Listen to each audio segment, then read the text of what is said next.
নির্বাচন যদি সুষ্ঠু, নির্বাচন যদি নিরপেক্ষ হয়, নির্বাচন যদি বিতর্কিতহীন হয়, তাহলে অবশ্যই কেন মেনে নেব না? সব দলই আমরা মেনে নেব। আমি কোনো একটা নিউজে দেখেছি আজকে সকালেও বোধহয় ঘন্টা দুয়েক আগেও একই ঘটনা ঘটেছে। আমার কাছে যেটা চোখে পড়েছে যে মানুষের মধ্যে অত্যন্ত উৎসাহ উদ্দীপনা আছে। মানুষ তার গণতান্ত্রিক অধিকার ভোটটা মানুষ প্রয়োগ করতে চায়, কিন্তু এরই ভিতরে গতকাল রাত্রে অনেকগুলো অনাকাঙ্ক্ষিত ঘটনা ঘটেছে যা আমরা বিভিন্ন নিউজ মাধ্যমে দেখেছি। একই ধরনের ঘটনা অনেক জায়গায় ঘটছে কিছু রাজনৈতিক দল বা তাদের সদস্যদের দ্বারা। আমরা প্রত্যাশা করছি যে আইন শৃঙ্খলা বাহিনী তারা গত রাত্রেও চেষ্টা করেছেন, আজকেও নিশ্চয়ই তারা তাদের সেই চেষ্টা অব্যাহত রাখবেন যাতে মানুষ, জনগণ একটি শান্তিপূর্ণ অবস্থায় তাদের ভোট প্রদান করতে পারেন।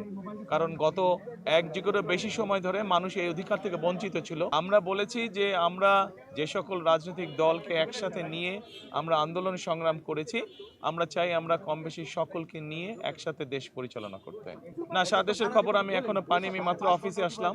নতুন লাক্স যা ত্বককে করে কোমল আর দেয় ব্রাইট গ্লো। ট্রাই করো লাক্স। আমি 5 ঘন্টা অতিবাহিত হয়েছে, কিন্তু আমি তো ঘুরছিলাম এতক্ষণ, বিভিন্ন জায়গায় আমি গিয়েছিলাম, কাজে আমি খবর নিতে পারিনি। এরই ভিতরে আমি মোবাইলের মাধ্যমে যে বিভিন্ন আপনারা যারা সংবাদ মাধ্যম আছেন, আপনাদের বিভিন্ন খবরগুলো আমি দেখছিলাম। আপনাদের খবরেই দেখলাম আমি যে বিভিন্ন জায়গায় এখনো কিছু অপ্রত্যাশিত ঘটনা ঘটছে।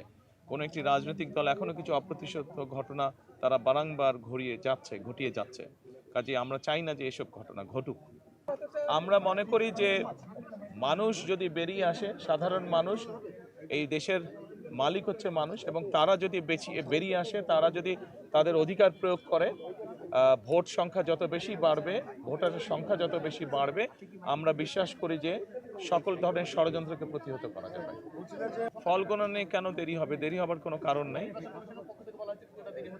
কেন দেরি হবে? আমরা সমগ্র দেশের মানুষ যেখানে একটি দ্রুত তারা যা ভোট দিয়ে এসছে তার ফল তারা দ্রুতই চাইবে। আমরা আশা করব যে নির্বাচন কমিশন চেষ্টা করবে যাতে দেশের মানুষ দ্রুত তার ভোট প্রদানের যে ফল সেটা তার মানুষকে সামনে উপস্থাপন করবে।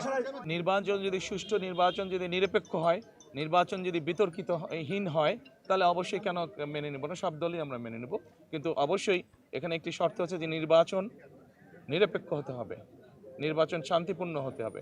আমরা যেসব অনাকাঙ্ক্ষিত ঘটনা দেখছি, যেভাবে মানুষকে বিভ্রান্ত করার চেষ্টা হচ্ছে, এরকম বিষয় তো অবশ্যই মেনে নেওয়া যাবে না।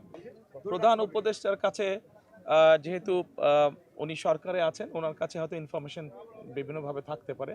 আমি যেহেতু এখনো সেভাবে সারা দেশে ইনফরমেশন জানি না, কাজে আমি এ ব্যাপারে বলতে পারবো না। আমি শুধু ঢাকা শহরে যতটুকু দেখেছি, আমি তো বললামই যে মানুষের মধ্যে উৎসাহ উদ্দীপনা আছে।